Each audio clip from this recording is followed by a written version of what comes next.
On va recommencer Éphésiens 4.12. Il dit que les pasteurs sont là pour le perfectionnement des saints, en vue de l'œuvre du ministère. Je vais juste enlever mes lunettes. Excusez-moi, pour le perfectionnement des saints, en vue de l'œuvre du ministère et de l'édification du corps de Christ.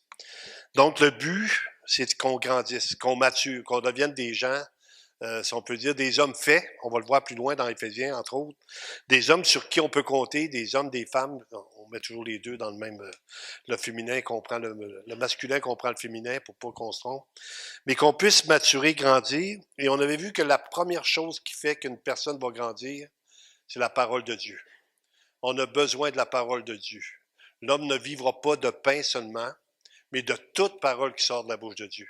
C'est pour ça que je bénis pasteur Marcus, sa femme, avec le co-précepte, que la parole a pu être répandue partout, même avec Zoom aujourd'hui, les cours qui se donnent ici à l'Église, peu importe. C'est vraiment une bénédiction de connaître Dieu par sa parole, parce que c'est ce qui nous garde aussi. N'oubliez pas Jésus, quand il était dans le désert, il disait une chose, il est écrit. Il est écrit. Quand l'ennemi vient vous attaquer, vous avez besoin de dire, il est écrit. Il est écrit. C'est sûr que ça ne sera pas toujours facile sur terre quand l'ennemi nous accuse avec tu marches avec Dieu, puis regarde tout ce qui t'arrive. Il est écrit qu'il va être avec moi tous les jours jusqu'à la fin du monde. Peu importe l'épreuve ou la difficulté qui va m'arriver. 2 Timothée 3, 16 et 17. C'est un texte que vous pouvez mémoriser aussi. Hein. Dans le temps, quand j'étais jeune, on mémorisait des textes. Et quand on avait besoin, ces textes-là étaient dans notre cœur.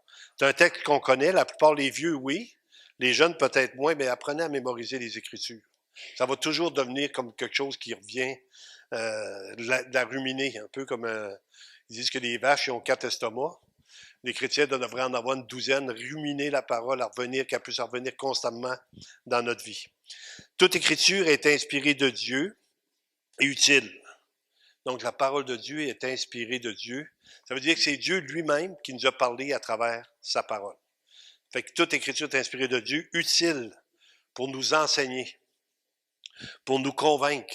Hein? On a besoin d'avoir des convictions. Les chrétiens, on est les derniers bastions présentement à lutter contre l'avortement. Je ne sais pas si vous voyez ça, comment c'est devenu une risée. Ceux qui sont contre l'avortement sont méprisés, mais la parole de Dieu nous dit qu'un enfant à naître, c'est un enfant dès la conception. Et on ne changera pas ça pour se faire plus d'amis. Hein? Souvent, les gens disent, si vous modernisez votre Église, on va y aller. On ne modernisera pas l'Église, on va la faire marcher selon le conseil de Dieu et on va tenir ferme sur sa parole. Et c'est ce qui va faire que notre Église va grandir, mais de vraies personnes, des personnes qui sont prêtes à se soumettre aux Écritures. Donc, utile pour enseigner, pour nous convaincre, pour nous corriger aussi. Quand on manque, on sait que le Seigneur va nous montrer les endroits, ce qu'on a manqué, puis il nous corrige, comme des enfants. Fait que la parole de Dieu va nous corriger, on va voir des choses. Puis il dit quel est le fils qui n'a pas droit au châtiment. Donc il nous dit que c'est pour notre maturité aussi qu'on va être châtié, qu'on va être corrigé. Et pour nous instruire. Donc on a besoin d'instruction. N'oubliez pas, quand vous venez à l'Église, quand vous venez pour la première fois, vous commencez tout à zéro. Et après ça, on va grandir dépendamment de comment on s'est appuyé sur la parole. La deuxième chose qu'on avait vue, Proverbe 28, 9. Je vais sauter le verset de Matthieu 4, 4. Si quelqu'un détourne l'oreille pour ne pas écouter la loi, sa prière même est une abomination. Donc, ce qu'on s'était dit la semaine passée, la parole de Dieu va nous amener à prier selon le cœur de Dieu. C'est vraiment comme ça qu'on fonctionne. Si on y va avec nos émotions, on dit, moi, je veux juste prier, ça ne me tente pas de lire la Bible, vous avez un problème. C'est un mépris de la parole. Mais je dis, je veux connaître la Bible pour prier selon Dieu.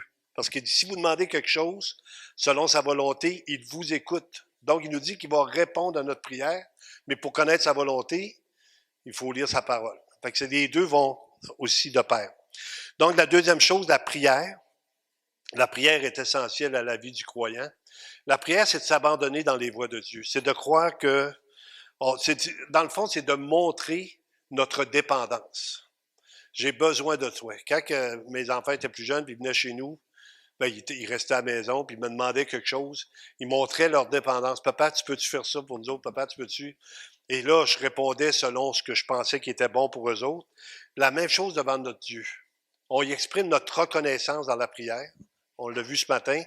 Contre les bienfaits de Dieu. Hein, si on s'arrête un minimum de temps, si on s'arrête un petit peu de voir comment Dieu prend soin de nous, contre les bienfaits de Dieu.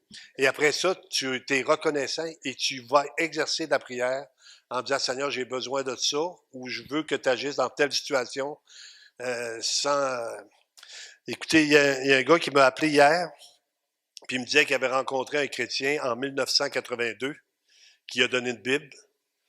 Et jusqu'à aujourd'hui, il a gardé la Bible, puis il dit là, maintenant, j'ai besoin de ce Seigneur-là que ce gars-là me parlait en 1982. Il n'y a pas de hasard. Dieu, il dit, j'ai gardé la Bible depuis ce temps-là. Donc, il y avait un cheminement, et c'est l'œuvre de Dieu. Mais je suis certain que le gars qui a donné la Bible a prié pour lui. Hein? Si vous êtes là aujourd'hui, c'est qu'il y a des gens qui ont prié pour vous. On prie pour les gens, on n'arrête pas de supplier Dieu. Présentement, avec toutes les invitations qu'on a données, on prie que le Seigneur puisse agir dans leur cœur pour les amener parce que c'est lui qui fait l'œuvre. Nous, on fait juste donner une invitation. Les gens vont venir pour voir la pièce de théâtre. Ceux qui vont venir, on va voir combien il y a de gens. Moi, j'aimerais ça que la salle soit pleine. Que vous soyez là au moins tout le groupe de l'Église parce qu'il y a des nouveaux, vous allez devoir peut-être en prendre soin. Et puis après ça, on va voir que c'est Dieu qui va les convaincre de péché, de justice et de jugement.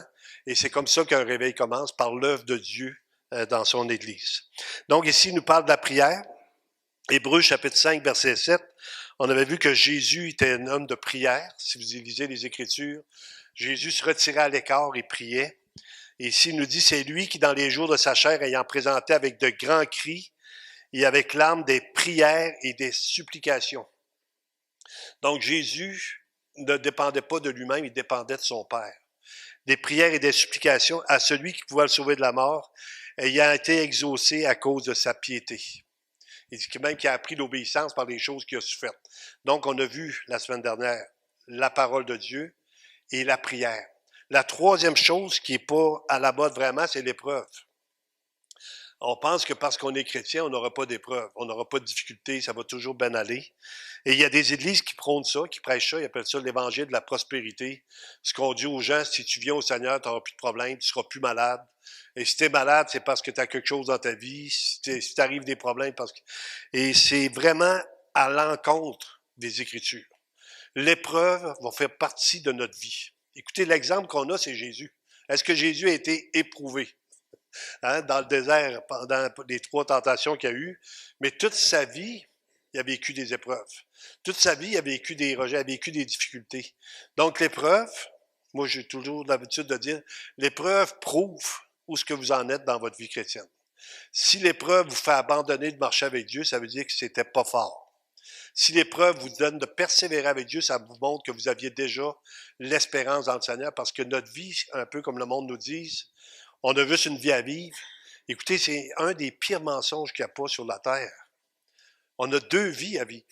Celle qui est sur cette terre pour prendre une décision pour Christ et la deuxième qui va être pour l'éternité avec lui. Donc, quand les gens vous disent, on n'a qu'une vie à vivre, il faut en profiter, dites-leur, tu as oublié qu'il y en avait une deuxième, puis Dieu a mis dans ta pensée, dans ton cœur, la pensée de l'éternité.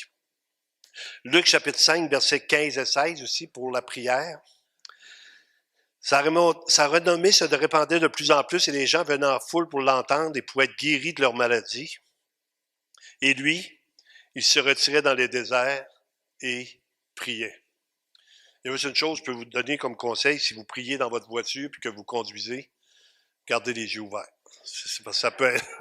Non, c'est parce que si on prie des fois, on dit on va prier ensemble, on est 4 dans l'auto, on fait un voyage.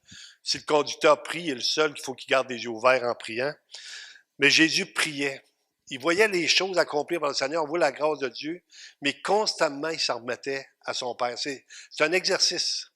Quand vous êtes en train de marcher, quand vous êtes en train de conduire, quand vous êtes en train de travailler, il dit prier sans cesse. C'est comme un exercice d'action de grâce envers Dieu et de reconnaissance en même temps. L'autre texte, c'est Luc chapitre 11, verset 1. Jésus priait un jour en certain lieu. Lorsqu'il eut achevé, un de ses disciples lui dit, Seigneur, enseigne-nous à prier comme Jean l'a enseigné à ses disciples. Donc, les disciples avaient cette soif-là. Si Jésus prie, montre-nous comment prier. Et là, vous avez le Notre Père, on ne prendra pas le temps de l'expliquer ce matin, mais qui nous montre encore une fois notre dépendance envers Dieu. Donc, l'épreuve, Jacques chapitre 1, verset 2 à 4. Jacques chapitre 1, verset 2 à 4. Je ne suis pas toujours les versets. Une chance, Colette, t'es rapide, merci beaucoup. Ben, frère, regardez comme un sujet de joie complète les diverses épreuves auxquelles vous pouvez être exposés. Là, je me demandais tout le temps comment on peut se réjouir quand ça va pas bien, quand on a une épreuve. Puis il dit, regardez ça comme un sujet de joie complète. Et tout de suite après, il nous explique pourquoi je devrais regarder comme un sujet de joie complète. Il y a une raison à ça.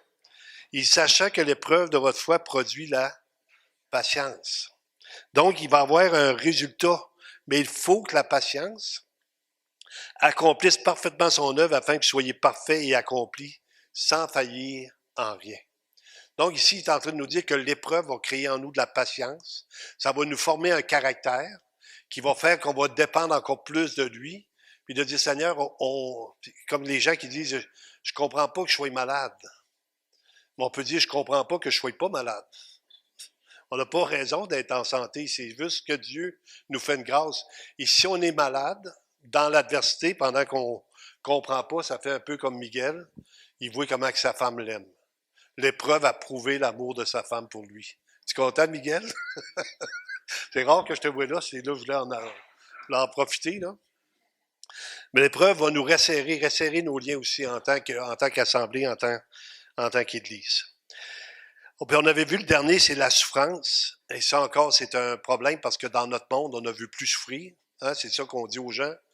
Vous n'avez pas besoin de souffrir. On va vous organiser ça. Vous ne souffrirez pas longtemps. Et là, on est rendu au point que l'euthanasie, c'est catastrophique au pays. On a le pays qui fait le plus d'euthanasie au monde. Et on ne dit pas aux gens, prépare-toi à rencontrer Dieu. On dit, tu souffriras plus. Imaginez le mensonge. Parce que la Bible nous dit que ceux qui n'ont pas Christ vont souffrir éternellement dans un enfer éternel.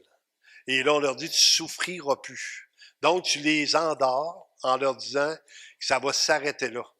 Et c'est un des pires mensonges. C'est pour ça qu'on se bat aussi contre l'euthanasie, contre le suicide assisté, si on peut dire, des gens.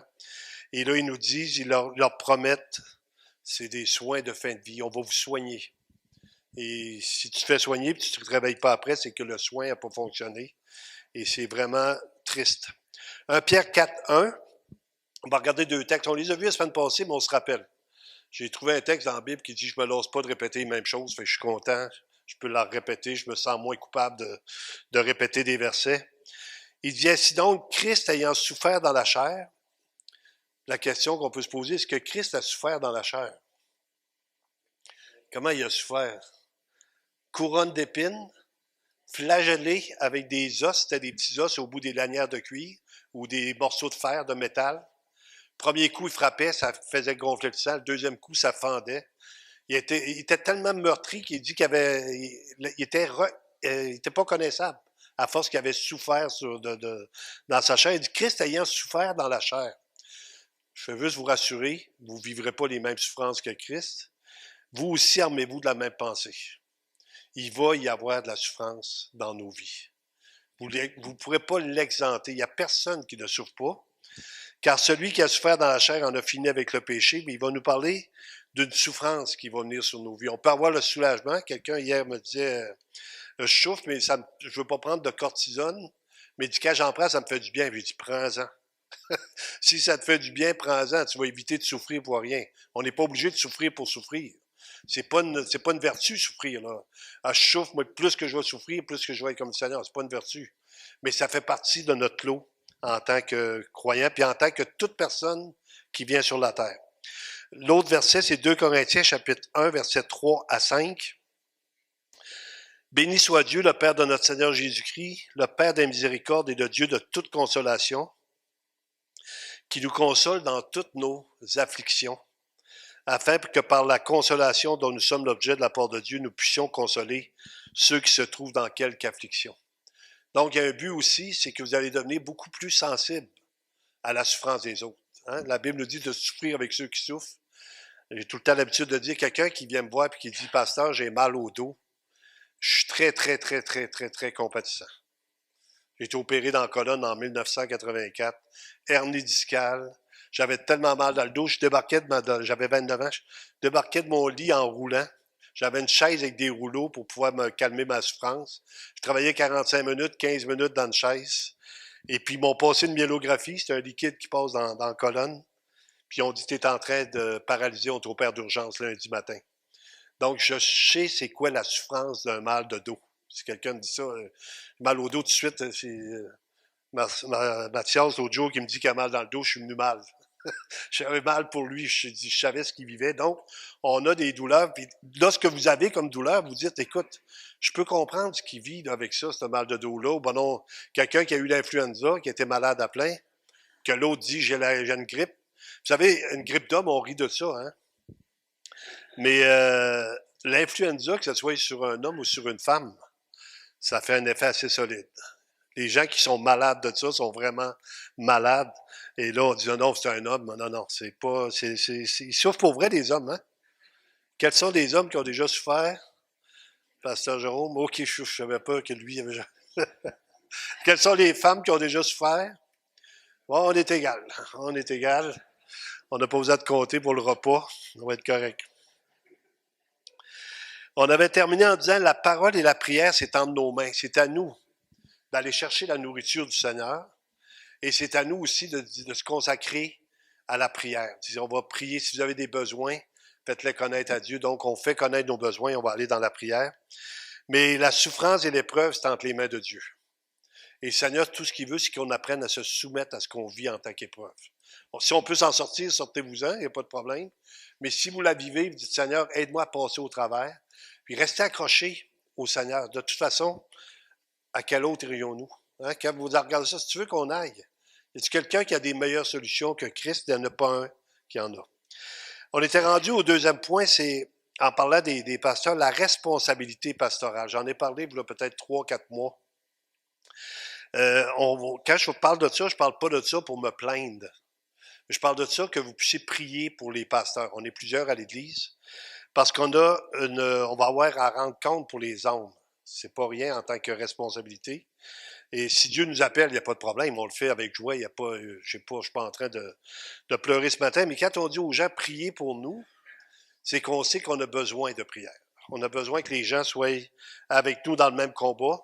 Souvenez-vous, Moïse, Aaron et Hur. Et Moïse, qui avait les mains des airs, les gens soutenaient ses bras. Et quand les gens baissaient les bras, ils perdaient la guerre. Quand les gens tenaient ses bras, il y avait la victoire. C'est toujours une victoire d'équipe.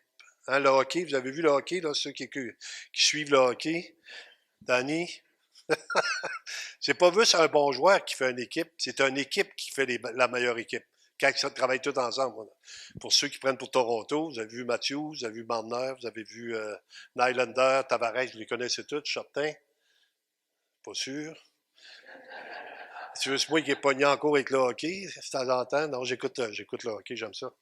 Mais si une équipe gagne, ils vont dire que c'était que tout le monde a contribué dans le domaine qui était bon. Ils vont aller chercher des gars défensifs, ils vont aller chercher des gars physiques, ils ont besoin d'un bon gardien de but.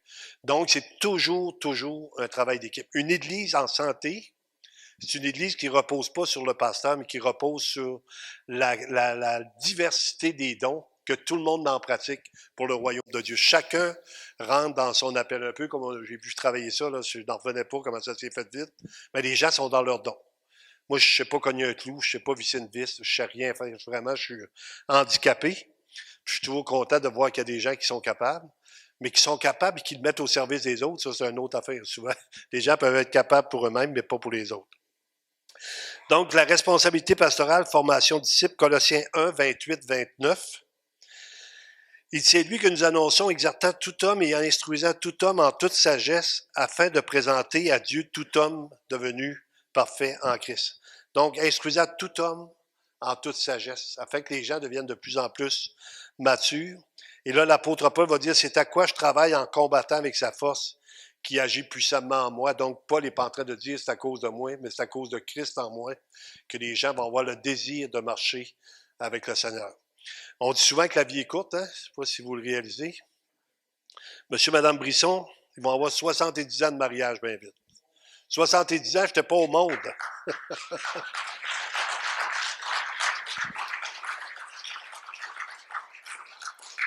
70 ans de vie, mais si vous lui demandez est-ce que ça a passé vite, il va dire c'est incroyable.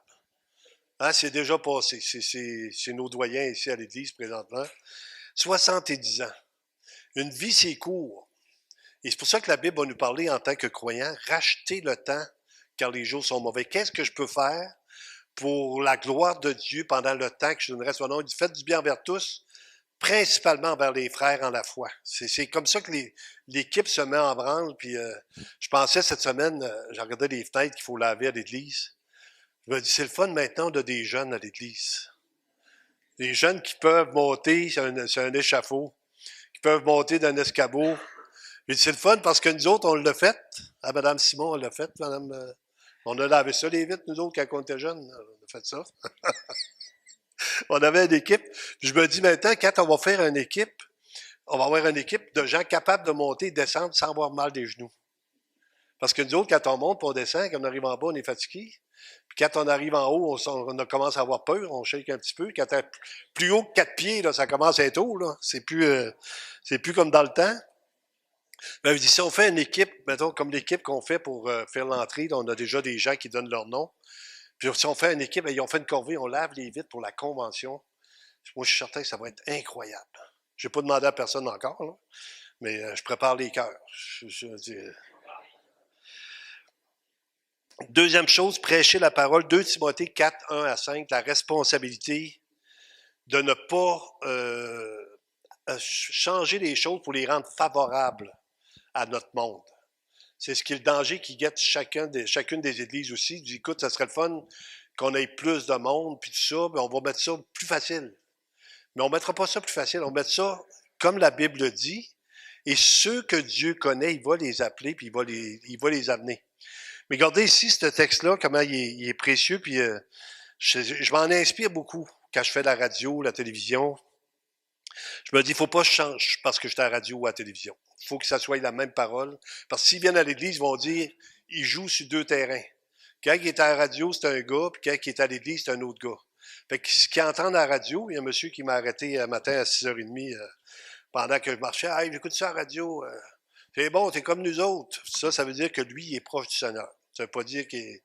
Puis là, il va venir à la pièce de théâtre, il dit, je suis content que tu m'invites, tout ça. Mais il va dire, il faut que les gens soyez attirés par Dieu, pas par un spectacle. La pièce de théâtre, c'est pas un spectacle, c'est quelque chose qui va amener les gens à se tourner vers Dieu. Ils viennent, et après, on annonce l'Évangile pour que les gens sachent à quoi s'en tenir. Et le but, c'est ça, c'est l'accusation, c'est le procès de Dieu. Donc, on voit que la majorité des gens accusent Dieu dans leur vie de toutes sortes de choses, mais dans le fond, c'est Dieu qui leur donne la respiration et qui ont besoin de lui pour vivre. Donc, je t'en jure devant Dieu et devant Jésus-Christ qui doit juger les vivants et les morts et au nom de son apparition et de son royaume. Prêche la parole, insiste en toute occasion. Donc, chaque personne qui prend le micro à l'Église prêche la parole. Favorable ou non, et là, ça peut être dans des endroits, des salons mortuaires. J'ai 2 mariages cette année aussi, des mariages de gens qui ne viennent pas à l'Église. Et puis, qu'est-ce que je leur demande quand je vais célébrer les mariages? C'est que j'ai le privilège d'emmener la parole. Non, si on te prend, on veut que tu amènes la Bible. Pas de problème. Puis là, je sais que Dieu va avoir plein de gens qui ne s'attendent pas à ça, parce qu'ils s'attendent à avoir un mariage d'un juge éventuellement, puis bon, ben, vous vous engagez, on ne parle plus de fidélité, on ne parle plus de rien, vous êtes ensemble, bing bang, on signe. Non, vous vous mariez devant Dieu, devant les hommes, prenez un engagement sacré. Voici maintenant qu'est-ce que la Bible dit de cet engagement-là sacré. Et un peu comme le Seigneur, on est son épouse, bien là, on peut amener une analogie, mais il faut que l'Évangile sorte. Il faut absolument que l'Évangile soit prêché. Donc, prêche la parole, insiste en toute occasion, favorable ou non, reprend, censure, exhorte avec toute douceur et en instruisant. Donc, c'est pas en claquant sur la tête des gens, mais c'est en étant rempli de douceur et avec le désir que les gens comprennent aussi. C'est pas seulement dire des choses, mais il faut qu'ils soient instruits. Car il viendra un temps où les hommes ne supporteront pas la saine doctrine. Mais ayant la démangeaison d'entendre des choses agréables, ils se donneront une foule de docteurs selon leur propre désir. On est rendu dans ces temps-là. Il n'y a plus, vous ne verrez pas ça. On est vraiment, je remercie le Seigneur, qu'on est encore capable d'être à la radio et à la télévision. C'est sûr que sur Internet, c'est plus facile présentement. On peut être sur Internet, mais radio, TV, il y a beaucoup de gens de mon âge que le dimanche matin, ils écoutent la radio. Il y a beaucoup de jeunes qui n'écoutent pas la radio. Les autres, on va les avoir par Internet s'ils veulent entendre la parole. Mais on est encore en train de pouvoir prêcher l'Évangile à la radio et à la télévision. Et puis même, la télévision s'est offert à venir filmer la pièce de théâtre samedi 18. Fait qu'ils vont être ici encore une fois, puis après ça, ils vont mettre ça à la télévision. C'est comme si on a des opportunités. C'est eux autres qui font de la promotion en télévision présentement. Ils m'ont demandé de faire un petit speech d'une minute et demie pour inviter les gens, puis ils mettent ça en clips. C'est eux autres qui le font. C'est pas, on paye pas.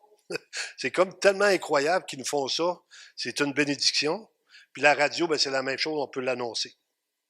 Donc, il dit que les gens vont détourner l'oreille de la vérité et se tourneront vers les fables. Mais toi, sois sobre en toute chose, supporte les souffrances. Donc, la souffrance fait partie du lot. Fais l'œuvre d'un évangéliste, remplis bien ton ministère. De l'autre texte qu'on avait dans la responsabilité pastorale, la prière, acte 6, versets 2 et 4. J'ai tout le temps dit, on ne peut pas prêcher ce qu'on ne fait pas. Si je prêcherais, mettons, sur la dîme à l'Église, puis je dirais c'est important que vous donniez au Seigneur, et que je ne le fais pas, je suis un menteur. Ça passerait pas. C'est comme dans les sentiers, ça ne marche pas avec ce qu'il dit, ce qu'il fait, c'est pas pareil. Quand on enseigne sur la prière, c'est la même chose. Je suis pas un homme de prière de 10 heures par jour. Mais la prière fait partie de ma vie, constamment. C'est quelque chose qui est toujours dans mon cœur. Je suis toujours en train d'élever le Seigneur pour quelqu'un, demander au Seigneur pour quelqu'un, pour des situations. Comme là, c'est sûr qu'on est en intercession profonde pour le 18 parce qu'on se dit, c'est un temps d'évangélisation. On va inviter des gens et on ne sait pas qu'est-ce que Dieu va faire avec eux. Donc, les 12 convoqués à la multitude des disciples, il dit, il n'est pas convenable que nous laissions la parole de Dieu pour servir aux tables. C'est pourquoi, frères, choisissez parmi vous 7 hommes de qui l'on rende un bon témoignage, qui soit plein d'Esprit Saint et de sagesse, et que nous chargerons de cet emploi. Et nous continuerons à nous appliquer à la prière et au ministère de la parole. Donc ici, c'est un rôle qui est différent. Troisièmement, le prédicateur, priez pour nous, il faut qu'on soit un bon témoignage. Il faut que les gens de l'extérieur puissent parler de nous en bien. Les gens disent, ce gars-là, je sais, il est honnête ou peu importe. À un moment donné, il m'avait arrivé une anecdote, il y a quelqu'un qui m'avait dit, tu n'as pas payé ta coupe de cheveux. Dans le temps que j'avais des cheveux, pour ceux qui... chez la madame là-bas. Fait que j'ai dit, je n'ai pas payé ma coupe de cheveux, j'ai payé ma coupe de cheveux. Il dit, ça te donne quoi de te dire chrétien si tu ne payes pas ta coupe de cheveux? Je suis allé voir la madame. Je lui ai dit, je vous dois-tu de l'argent pour la coupe de cheveux? Non, non, tu m'as payé. J'ai dit, pourquoi vous avez dit ça à quelqu'un? Ben, je disais ça pour rire. C'est parce que lui, il est en train de me faire une réputation que je ne paye pas mes affaires. Et là, ça peut détruire ma réputation. Je suis retourné voir le monsieur, j'ai pu régler la situation. Mais notre témoignage est sacré en tant que responsable d'Église. Si vous vivez quelque chose de difficile, faites attention pour ne pas tomber dans l'excès, ceux qui sont responsables d'Église. Mais on a besoin vraiment d'être un bon témoignage. Dans Philippiens, 1 Timothée 3,7. 1 Timothée chapitre 3, verset 7. Il faut aussi qu'ils reçoivent un bon témoignage de ceux du dehors. Donc, ici à l'Église, on est des amis, on est proches, on est des frères et sœurs, mais de ceux du dehors, afin de ne pas tomber dans l'opprobre et dans les pièges du diable. Donc, c'est important, le témoignage qu'on rend à la population.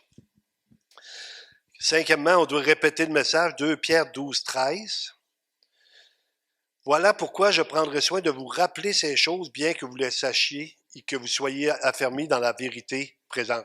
On va regarder ce verset-là, mets-le là, ma petite sœur. Voilà pourquoi je prendrai soin de vous rappeler ces choses, bien que vous les sachiez. Quand même pas pire pareil, hein? Et que c'est encourageant quand on vieillit. On répète des choses à des gens qui le savent. On cite des versets bibliques à des gens qui les connaissent par cœur, pour que ça puisse rentrer de plus en plus profondément, afin, bien que vous le sachiez et que vous soyez affermis. Donc, c'est comme s'il n'y a pas de besoin, mais il continue pareil. On va les répéter les choses. Ouais, mais je le sais. Si tu penses que tu sais, tu ne le sais pas. On est mieux de s'affermir dans la foi. Soyez affermis dans la vérité présente. Et je regarde comme un devoir aussi longtemps que je suis dans cette tente de vous tenir en éveil par des avertissements. Donc, on est en train d'avancer pour le Seigneur. Et ce que je peux voir dans les Écritures, entre autres, c'était Jacob et Ésaü. Et quand Jacob est revenu vers son frère Ésaü, parce qu'il avait eu des problèmes, son frère voulait le tuer à un moment donné, il s'est sauvé, il revient avec ses moutons, ses 12 femmes, son troupeau.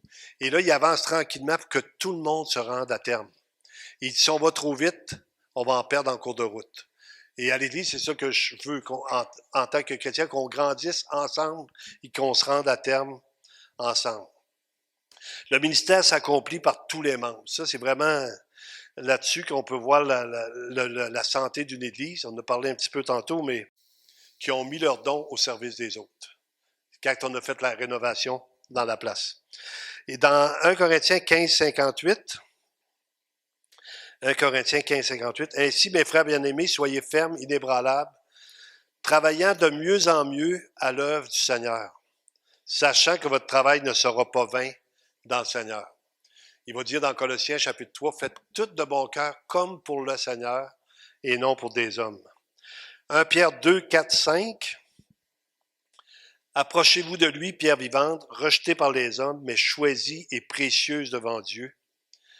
Et vous-même, comme des pierres vivantes, édifiez-vous pour former une maison spirituelle, un saint sacerdoce, afin d'offrir des victimes spirituelles agréables à Dieu par Jésus-Christ. » Donc, c'est l'ensemble. Personne n'est inutile dans le royaume de Dieu. Les gens disent, ben moi, je ne suis pas utile, je ne fais rien. Tu es là, tu ne sais jamais quand est-ce que Dieu va t'utiliser. Est-ce que tu peux prier? J'ai tout le temps dit que le ministère est soutenu constamment par la prière. Je vais vous envoyer une photo, la plupart d'entre vous, avec ma femme. Vous avez vu ça avec un petit cœur rouge? Est-ce qu'ils l'ont eu? On vous a dit, collez-la sur votre frigidaire. Pas pour nous regarder, pour prier pour nous. On a besoin de la prière. Fait que c'est encore des gens qui soutiennent les autres par la prière. Verset 9, 10. Vous, au contraire, vous êtes une race élue, un sacerdoce royal, une nation sainte, un peuple acquis, afin que vous annonciez les vertus de celui qui vous a appelé des ténèbres à son admirable lumière. Vous avez tous l'appel d'évangéliste, de l'annoncer aux autres. Va dans ta maison, raconte-leur tout ce que le Seigneur t'a fait. Puis il est parti dans toute la ville et la Bible dit qu'une foule attendait le Seigneur quand il est arrivé. Qu'est-ce que Dieu a fait pour toi? Donner une invitation. Viens voir, viens et vois. Donc, on a tout ce ministère-là. Et là, il nous dit, vous qui autrefois n'étiez pas un peuple et qui maintenant êtes le peuple de Dieu, vous qui n'aviez pas obtenu miséricorde et qui maintenant avez obtenu miséricorde. 1 Pierre 4, 10 et 11. Comme de bons dispensateurs des diverses grâces de Dieu, que chacun de vous mette au service des autres le don qu'il a reçu. Si quelqu'un parle, que ce soit comme annonçant les oracles de Dieu. Si quelqu'un a en plein ministère, qu'il le remplisse selon la force que Dieu communique, afin qu'en toute chose, Dieu soit glorifié par Jésus-Christ, à qui appartiennent la gloire, la puissance au siècle des siècles. Amen. Que chacun mette au service des autres le don qu'il a reçu. Le plus grand besoin de l'Église a toujours été la maturité spirituelle et non plus de technique. Il y a beaucoup de livres de technique qui vendent aux chrétiens aujourd'hui. Si tu fais ça, comme ça, comme ça, comme ça va marcher. Si on mature, on n'a pas besoin de technique. La maturité va faire qu'on va prendre soin les uns des autres. Et le but de l'Évangile, c'est de prendre soin les uns des autres, que chacun mette au service des autres le don qu'il a reçu. Aimez-vous les uns les autres. Constamment, la Bible nous parle de l'autre, d'être là pour l'autre, celui qui a besoin à côté de nous. La maturité de l'Église est liée à la connaissance suivie de l'obéissance. Si on connaît et qu'on n'obéit pas, on a manqué le plan de Dieu. Si vous apprenez des choses, c'est pour y obéir. On va regarder le texte de Jacques, chapitre 1, versets 22 à 25. Il dit, mettez en pratique la parole. Fait qu'on rentre dans une église, c'est sûr qu'on passe du bon temps ensemble. Hein, c'est merveilleux. On va avoir d'autres temps de fraternité dans le 26, entre autres, notre repas commun. Mais il faut mettre la parole en pratique. Seigneur, qu'est-ce que tu veux que je fasse? Quand je demande des gens de m'aider, souvent, je ne sais pas toujours leur appel, leur ministère. Si je le demande, il faut que la personne soit capable de dire ça, je ne suis pas à l'aise avec ça. Ou ça, je suis pas à l'aise. On a déjà eu des gens qui viennent compter les offrandes. Bon, je ne suis pas à l'aise de compter les offrandes. Pas de problème, ça veut dire que ce n'est pas ton appel. Ça prend quelqu'un pour le faire. Ça peut être d'autres choses. Et là, chacun rentre dans... je suis plus à l'aise dans tel domaine. Je suis plus... je demanderais à Alain, dans quoi tu es bon? Il va dire, je suis bon dans tout, mais je ne fais pas tout. Non, il va dire, je dépends de Dieu dans tout. Mais Alain, pour la technique, écoutez, moi, là, je pense que je l'appelle lui avant de prier. Fait, à force que je suis rendu, que j'ai besoin de lui pour me dépanner. Mais il faut prier, puis après ça, demander à Alain. Alain, j'ai un problème sur l'ordinateur. Il dit, as-tu pensé peser sur le 3e piton? Non. Ah, ça marche, Alain, tu n'auras pas besoin de venir. Fait que les dons, les appels sont différents. Pasteur Marcus et son épouse, ils ont un don d'enseignement avec la parole de Dieu. Ils vont mettre l'accent sur la parole de Dieu pour que les gens aient le goût, la soif. Madame Marcus n'a pas eu d'enfant? Non. Mais vous en avez pris soin de plusieurs. Oui. Mais elle s'occupait des enfants, donnait des cours d'école du dimanche, des choses. Fait qu'on est là dans ce cas, Dieu nous appelle, puis après ça, on a la bénédiction d'accomplir les choses. Mettez en pratique la parole et ne vous bornez pas à l'écouter. Vous savez, on va avoir une grosse implication, là, c'est sûr, à l'automne. La convention cette année, ça va être gros. On fait venir Pasteur Cudjoe d'Afrique. Il va être ici déjà, les billets sont réservés. Il va y avoir plein d'églises qui vont venir participer. Fait qu'on va avoir besoin que tout le monde s'implique. Ça va prendre des gens à l'accueil, des gens au muffin, au gâteau, des gens comme placiers, des gens partout. Et là, on va avoir une église en action. Parce que quand on accueille des gens, c'est pas nous autres qui en profitent le plus, hein, c'est ceux qu'on accueille. Je sais pas si vous avez invité quelqu'un chez vous à souper. Vous préparez le souper, vous faites les choses, vous préparez les choses. Lui, il s'assit, il prend un petit verre de vin, puis il mange une autre, puis il a bien aimé sa soirée. Moi, j'aime bien mieux être invité. Là. C'est bien moins con. Mais là, quand on fait ça, qu'on a une convention, c'est nous autres qui invitent. C'est à nous d'accueillir les gens pour qu'ils sachent comment on les aime. On accueille des enfants de Dieu. Hein, c'est ça qu'on fait, puis c'est un temps extrêmement béni. Donc, il dit, en vous trompant vous-même par de faux raisonnements, mettez en pratique et ne vous bornez pas à l'écouter, en vous trompant vous-même par de faux raisonnements. Mettez en pratique la parole, ne vous bornez pas. On peut-tu changer le verset un petit peu?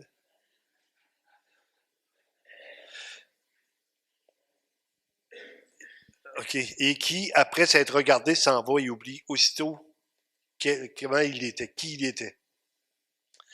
Mais celui qui aura plongé les regards dans la loi parfaite, la parole de Dieu, la loi de la liberté, et qui aura persévéré. Vous savez, on prie souvent pour des gens qui ont quitté l'Église. Si les gens qui sont venus à l'Église à Montjoly seraient tous là, on aurait 2 ou 3 cultes le dimanche avec des chaises remplies. À force qu'il y a plein de gens qui ont venu et qui n'ont pas persévéré. S'ils vont dans une autre église, c'est la bénédiction. Je suis content pour les autres qu'ils peuvent au moins aller ailleurs. Mais de voir que nous autres, si vous êtes là aujourd'hui, c'est que Dieu vous garde. Hein, que tout votre esprit, que tout votre être soit conservé irréprochable, l'esprit, l'homme et le corps. Celui qui vous a appelé fidèle, c'est lui qui le fera. C'est Dieu qui nous garde présentement pour qu'on soit là. Donc, il dit, mais celui qui aura plongé les regards dans la loi parfaite, la loi de la liberté, qui aura persévéré, n'étant pas un auditeur oublieux, mais se mettant en l'œuvre, celui-là sera heureux dans son activité. La joie de servir. Cela sera heureux dans son activité. Maintenant, je vais terminer avec la joie de Paul. 3 Jean 4. J'ai 2 textes, puis vraiment, je ne sais pas si je me trompe, Pasteur Jérôme, Pasteur Luc, si mon interprétation est fausse, Pasteur Marcus me le dira après, pendant qu'il n'y aura personne. Ben, je crois que vraiment le Seigneur veut nous bénir quand on va vous voir arriver dans la présence de Dieu. Ici, dans Jean, il dit, je n'ai pas de plus grande joie que d'apprendre que mes enfants marchent dans la vérité. L'apôtre Jean dit, j'ai pas de plus grande joie que de voir l'Église en action, marcher dans la vérité. L'Église en train d'être là pour les autres. Et l'autre texte, le dernier, c'est 1 Thessaloniciens, chapitre 2, verset 19, en effet, 19 et 20. Et c'est l'apôtre Paul, qui avait donné sa vie pour les autres, littéralement, qui en effet notre espérance, notre joie, notre couronne de gloire, n'est-ce pas vous? L'apôtre Paul disait que sa couronne de gloire, c'était les croyants qui marchaient pour Dieu. N'est-ce pas vous aussi devant notre Seigneur Jésus-Christ lors de son avènement? Oui, vous êtes notre gloire et notre joie. Quand je parle de l'Église, je ne parle pas de la bâtisse. Je parle des gens qui la remplissent. C'est parce que c'est vous qui êtes l'Église. Puis quel bonheur. Écoutez, des fois, ça semble un petit peu... comment ils appellent ça, licheux, là? T'es licheux, tu nous dis que tu nous aimes. Mais c'est pas ça. C'est vraiment quelque chose d'unique d'avoir le privilège de participer dans une église que les gens veulent grandir avec le Seigneur, veulent aller de l'avant, se donnent pour les autres.